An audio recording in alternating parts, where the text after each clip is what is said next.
ultimate paradox, rich man versus ascetic. The three paths to supreme bliss. Introduction. Set the paradox. Some people spend their entire lives dedicated to earning. Wealth, money, possessions, these become paramount. They believe that after accumulating a vast fortune, they will finally live their lives in comfort and happiness. Yet often that very fortune becomes the cause of conflict and fighting among their children.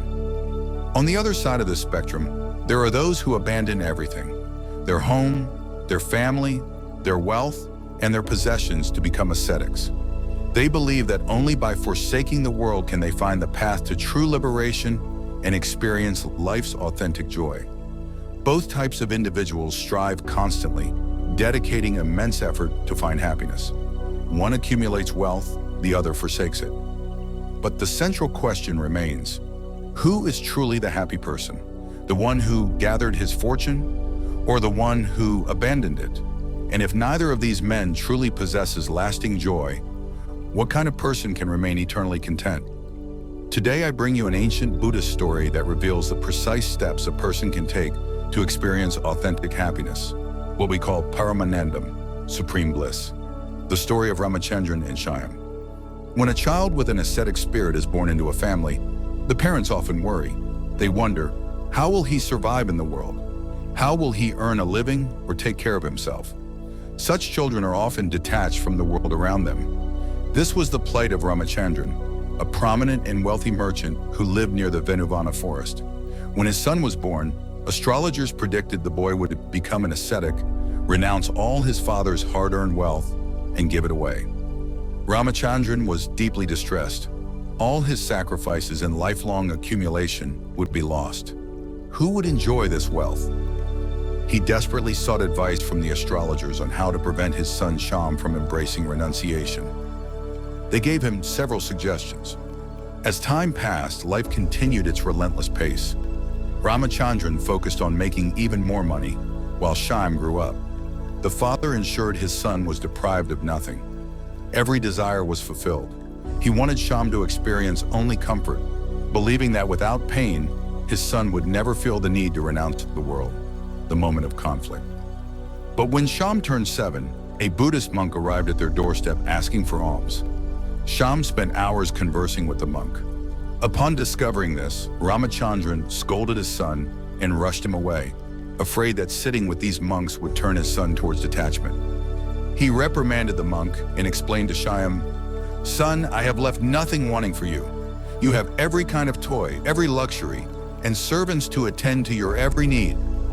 Why do you choose to sit with these beggars, leaving behind all these comforts?" Shyam replied simply, "Father, I am bored with these things. I have indulged in them so much that my heart is weary of them. I seek something more. I seek a different kind of joy, a different kind of happiness." Ramachandran had no answer. Instead, he simply vowed to procure more novelty and entertainment for his son, hoping to distract him from the path of vairagya, renunciation, the painful lesson. However, as Shyam matured, he grew in understanding. He realized that accumulating wealth merely creates the illusion of happiness. He dedicated more and more of his time to saints and monks. One day, Ramachandran saw his son sitting among the ascetics, and his blood boiled. "I spent my entire life earning for this child, and now he wants to become a monk. He rejects my property and my efforts. What exactly is so great about renunciation?" Overcome with anguish, he dragged Shyam home. In a fit of rage, he struck his son hard across the face. Shyam, gentle by nature, stood silently as his tears streamed down into his father's feet. Ramachandran instantly realized the terrible nature of his act. He had struck his own son without a meaningful reason. He begged, "I fold my hands before you, my son. I did not accumulate this wealth for it to be thrown away. You are my only heir. I want you to enjoy this property. This is true happiness. Why do you seek the path of renunciation? What do these monks possess that is absent in our treasures, our servants, and our luxuries?" The sermon and the true question. Shyam replied softly, "Father, I will obey all your commands, but first, come with me this evening. A great sage is giving a discourse, satsang. Please listen to his words of wisdom just once. After that, I promise I will follow whatever you ask." Ramachandran laughed dismissively. "Fine, this is a small thing. I will listen. But remember your promise." They arrived at the discourse. The sage began to speak. "The fruits of contentment, santosha, are the sweetest. The man who tastes contentment finds immense peace in his heart. One should practice being content with what one has." The sage continued. "One man may be poor, another rich, but both harbor the desire for more wealth. Then what is the difference between them? The person who learns contentment, no matter their station, has taken their first step toward the divine." A physically challenged man in the audience immediately cried out, "Oh, wise one, you preach contentment. How can I be content? God did not even give me working limbs to earn my sustenance. How can I satisfy my mind?" The sage smiled gently. "My friend, by remaining dissatisfied, can you get your limbs back? No, you will only make your mind miserable. You have no choice but to find contentment. Whether out of necessity or by choice, you must cultivate satisfaction. Only then can you find peace, the ultimate goal.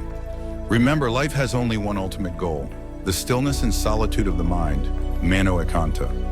We often get lost in the ocean of Maya, illusion, and forget this truth. We create false supreme goals, to be rich, to be famous, to be prestigious. But these are all just ripples in the ocean of Maya. When you cross this ocean and reach the other shore, you realize that the sole ultimate goal should always be mental tranquility. When you experience the joy of this solitude, all your vain targets and worries fall away. The sage addressed the physically challenged man again. If you gained your limbs today, you would set new goals. And if those were not met, you would again feel dissatisfaction. Dissatisfaction is not connected to the body, it is born in the mind. I have seen those who are physically robust weep with sorrow, and those with physical limitations smile brightly. The key lies not in the body, but in teaching the mind to cultivate wisdom, viveka, and navigate the ocean of Maya toward peace. The three paths to transcendence. To understand Maya, we do not have to abandon everything immediately. Renunciation means running away. We must first stay in the world and understand Maya. Once we understand it, we can choose sannyasa from a place of maturity and satisfaction. The sage concluded by offering three pathways that lift us above the illusion of Maya and lead us to Paramanandam. Vinayana, meditation. Constant remembrance of the divine or the ultimate truth. Divya prema, divine love. Choosing the path of unconditional, divine love for all beings. This path is often easier than meditation. Prabhu smarana, remembrance of the divine. Unbroken contemplation of the Almighty or the eternal existence. The science of inner cleansing. The sage added a powerful message for the young. Today's generation spends time on cinematic songs and frivolous entertainment, but our ancestors engaged in bhajans, devotional songs, arti and satsang every morning and evening. You call them superstitious, but do you know the science behind these practices? When we participate in a bhajan, our entire consciousness is involved. Someone is singing, someone is playing the drum, someone is clapping. In this collective act, we leave behind the anxieties of the past. Our mind becomes immersed and cleansed, as if washed in holy water. These moments of deep absorption, found easily in bhajans, kirtans, and satsang, are the very moments of stillness that we seek through deep meditation. Nothing is useless. Useless is only our perception. I urge the younger generation to spend time in these practices. Open the door to your own Paramanandam. My benefit is nothing. My loss is nothing. I only wish that the profound taste I have experienced, others may also taste. Final thought. Remember, there is no difference between the rich and the poor until one crosses the ocean of Maya and experiences Paramanandam. The moment a person realizes this bliss, he is neither rich nor poor. He becomes an emperor of his own mind. Even the middle-class man watching this video can achieve Paramanandam. You only need to give your mind a new direction and a new path.